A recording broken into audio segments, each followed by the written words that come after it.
आज हम फिर से बात करने वाले हैं ओला इलेक्ट्रिक मोबिलिटी लिमिटेड के बारे में और जानते हैं कि वो कौन सी बड़ी अपडेट निकल के सामने आ रही है जो मुझे ऐसा लगता है कि आपको पता होनी चाहिए। एक इन्वेस्टर को इन अपडेट और न्यूज को ध्यान में रखकर ही चलना चाहिए क्योंकि इनसे आगे हमें कंपनी के स्टॉक प्राइस में बड़े बदलाव देखने को मिलने वाले हैं। तो बारीकी से समझेंगे कि भाई ओला इलेक्ट्रिक ने अभी खुद ऑफिशियली क्या अनाउंस किया है और इससे क्या इम्पैक्ट हमें आने वाले टाइम में देखने को मिलने वाले हैं। सबसे पहले मैं आपको यह न्यूज दिखा देता हूँ, उसके बाद कंपनी के इंपॉर्टेंट रिसोर्स, कंपनी के बारे में और जो भी चीजें चल रही हैं जैसे इन्वेस्टर और ट्रेडर्स क्या कर रहे हैं, ये सब कुछ भी हम डिस्कस करेंगे। यहाँ पर आप देखिए, मैं हूँ स्क्रीनर पे, मैंने ओला इलेक्ट्रिक मोबिलिटी का स्टॉक इधर खोला हुआ है। डॉक्यूमेंट्स का ऑप्शन आपको इधर नजर आ रहा है। सिंपली मैं क्लिक करूंगा तो 13 घंटे पहले एक अपडेट आई है और ये 16 घंटे पहले की एक अपडेट है।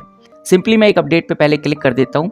जैसे मैं क्लिक करता हूँ तो मेरे सामने जो ऑफिशियल पीडीएफ है ओला की तरफ से वो खुल जाती है।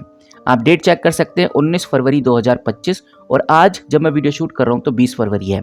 नो डाउट गाइज, इस अपडेट का जो इम्पैक्ट है हमें आने वाले मार्च तक भी देखने को मिलने वाला है। तो ये बिल्कुल मत सोचिए कि अगर आप वीडियो थोड़ा लेट देख रहे हैं, डिले करके देख रहे हैं, तो फिर इसका इम्पैक्ट कंपनी के स्टॉक प्राइस पे नहीं पड़ेगा क्योंकि ये न्यूज़ पुरानी हो गई है। ऐसा बिल्कुल भी नहीं है। इस न्यूज़ का इम्पैक्ट हमें आने वाले कई महीनों तक देखने को मिल सकता है। तो बेसिकली ये न्यूज़ क्या है, इसको थोड़ा समझते हैं। यहाँ पर हमें देखने को मिल रहा है कि भाई ओला इलेक्ट्रिक ने अपनी 2 एजेंसीज को, जिसमें पहली एजेंसी है Ross Mehta digital service private limited, दूसरी है सुमित इंडियन प्राइवेट लिमिटेड, इन दोनों एजेंसीज के साथ कंपनी ने एग्रीमेंट की टर्म्स को फिर से प्राइस को लेकर नेगोशिएट कर रही है। अब इसका क्या मतलब है, इसको थोड़ा ध्यान से समझ लेते हैं। कंपनी का एक गोल है कि वो कॉस्ट को रिड्यूस करना चाहती है और जो व्हीकल रजिस्ट्रेशन प्रोसेस है इसको ज्यादा इफिशिएंट बनाना चाहती है और इस रिनोवेशन की वजह से फरवरी 2025 के दौरान वाहन पोर्टल पर व्हीकल रजिस्ट्रेशन टेम्परेली इम्पैक्ट कर सकते हैं। तो अगर आपने कोई व्हीकल लिया है ओला का और आप रजिस्ट्रेशन करा रहे हैं तो थोड़ी बहुत प्रॉब्लम्स का सामना आपको करना पड़ सकता है। जैसा मैंने आपको बताया कि कंपनी अभी नेगोशिएशन कर रही है और कंपनी का गोल है कि जो कॉस्ट रिडक्शन है इसको कम करना ताकि जो रजिस्ट्रेशन प्रोसेस है ज्यादा इफिशिएंट बनाया जा सके। लेकिन यहाँ पर कंपनी की सेल पर कोई भी इम्पैक्ट नहीं पड़ेगा, ये बात आपको बहुत क्लियरली इधर बताई जा रही है। यहाँ पर सिर्फ जो रजिस्ट्रेशन नंबर्स हैं उन पे टेम्परेरी इम्पैक्ट हमें देखने को मिल सकता है और फरवरी 2025 की जो सेल है वो स्ट्रॉन्ग बनी ही रहेगी। यहाँ पर स्कूटर्स की डिलीवरी और जो डिमांड है वो नॉर्मल तरीके से चल रही है, बस जो रजिस्ट्रेशन प्रोसेस है वो ऑप्टिमाइज होने तक थोड़ा सा डिले हो सकता है। तो इस अपडेट को बिल्कुल भी नजरअंदाज आपको नहीं करना है। नाउ गाइज, उसके बाद हमें दूसरी अपडेट देखने को मिलती है। यहाँ पर आप देख सकते हैं आपको एक और बड़ी अपडेट देखने को मिलेगी जो कि 13 घंटे ही पहले आई है। यहाँ पे क्लियरली देखिए, मैं सिंपली इस अपडेट पे क्लिक करता हूं और क्लिक करने के बाद मेरे सामने ऑफिशियल जो अपडेट है ओला की तरफ से खुल जाती है। अगर आप इसकी डेट चेकआउट करना चाहते हैं तो डेट चेकआउट कर सकते हैं, 19 फरवरी 2025 की है और इसमें क्या कहा गया है इसको समझते हैं। अब यहाँ पर इस चीज को हमें ध्यान से समझना चाहिए। जैसा आपको पता है कि भाई ओला इलेक्ट्रिक के जो सर्विस सेंटर थे उसमें बहुत बड़ी प्रॉब्लम्स आ रही थी, बहुत सारे स्कूटर्स फेलियर हो रहे थे जिसकी वजह से कस्टमर्स को प्रॉब्लम हो रही थी। तो यहाँ पर जो सेंट्रल कंज्यूमर प्रोटेक्शन अथॉरिटी यानी कि CCPA, उनके द्वारा एक लेटर भेजा गया क्योंकि कस्टमर्स ने बहुत ज़्यादा कंप्लेन की थी, जिस वजह से CCPA को एक लेटर भेजना पड़ा ओला इलेक्ट्रिक मोबिलिटी को। और ये जो लेटर था 4 दिसंबर 2024 को भेजा गया था और यहाँ पर 10 जनवरी 2025 को जो लेटर मिला था इसके रिस्पॉन्स में अब ओला ने अपना जवाब, अपनी क्लियरिफिकेशन प्रोवाइड कर दी है। अब इस लेटर के अंदर CCPA ने यानी कि कंज्यूमर प्रोटेक्शन अथॉरिटी ने ओला इलेक्ट्रिक से कुछ स्पेसिफाइड डिटेल्स और क्लियरिफिकेशन मांगी थी। कंपनी ने सभी रिक्वायर्ड इंफॉर्मेशन दे दी है और रेगुलेटरी कंप्लेंट्स फॉलो किया है। अब यहाँ पर जो इम्पोर्टेंट पॉइंट है वो यही है कि कंपनी ये बताना चाहती है ये सिर्फ एक ऑफिशियल अपडेट है जो कि स्टॉक एक्सचेंज यानी NSE और BSE के द्वारा दिया गया है ताकि हम ये जो ट्रांसपेरेंसी है ये आपके साथ शेयर कर सकें और दिखा सकें कि भाई जो भी चीज़ें हो रही हैं ओला के अंदर वो क्या क्या हैं। बाकी इन्वेस्टर्स और स्टॉक होल्डर्स को और भी डिटेल्स में अगर जानना है तो कंपनी ने अपनी ऑफिशियल वेबसाइट भी दी है।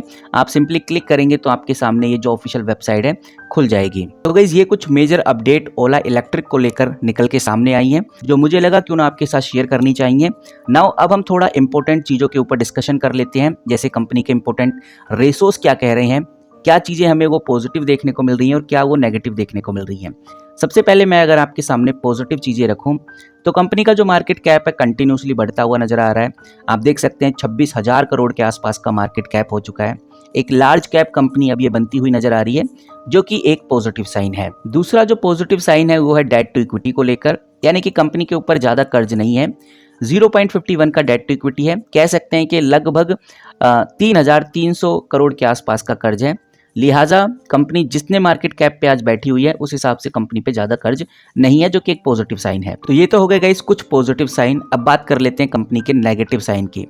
नेगेटिव साइंस बहुत सारे हैं इस कंपनी में। जैसे कंपनी का अगर आप पीई चेक करेंगे तो आपको माइनस में नजर आएगा, या हम बोले पीई आपको नजर ही नहीं आएगा, इस वेबसाइट में तो नजर नहीं आता क्योंकि कंपनी के पास प्रॉपर डेटा नहीं है। तो हो सकता है कि स्क्रीनर पे कंपनी का पीई इस कारण से नजर नहीं आता।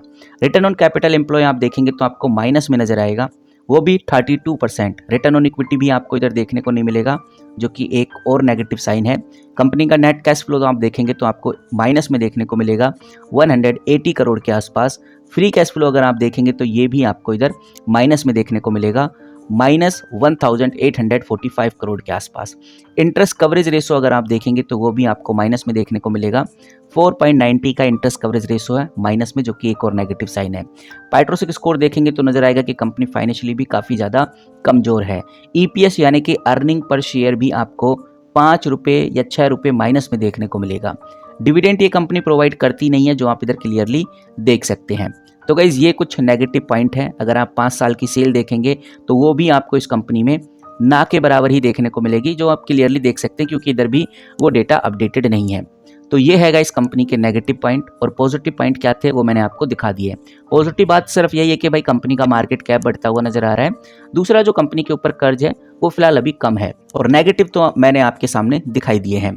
नाउ अगर हम कंपनी का सालाना प्रॉफिट देखते हैं तो आप इधर देख सकते हैं, मैंने पीएनएल कंपनी का खोला हुआ है, जहां हम सबसे पहले कंपनी की सेल को कंपैरिजन करेंगे।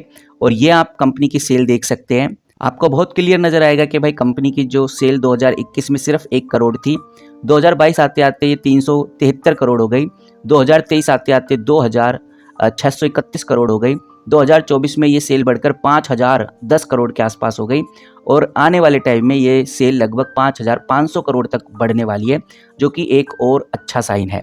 लेकिन यहाँ पर प्रॉब्लम क्या है? प्रॉब्लम ये है कि भाई कंपनी अपने एक्सपेंस को कम नहीं कर रही, यानी खर्चे भी कंपनी के उसी स्पीड से बढ़ रही हैं। तो अगर हम कंपनी के एक्सपेंस की बात करें तो आप बहुत क्लियरली देख सकते हैं, सेल हुई 1 करोड़ की और खर्चा हो गया लगभग 278 करोड़ का।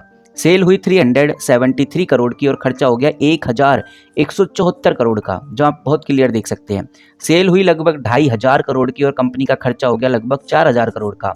कंपनी ने सेल की 5000 करोड़ की और कंपनी का खर्चा हो गया लगभग 6000 करोड़ का। कंपनी अब 5500 करोड़ की सेल करने जा रही है, लेकिन कंपनी का जो खर्चा हो गया लगभग 7000 करोड़ के आसपास। इन्हीं कुछ रीज़न की वजह से जो कंपनी का ओपीएम परसेंटेज है, कभी 32% माइनस, कभी 214% माइनस, कभी 48% माइनस, कभी 25% माइनस, कभी 25% अगेन माइनस हमें देखने को मिलता है।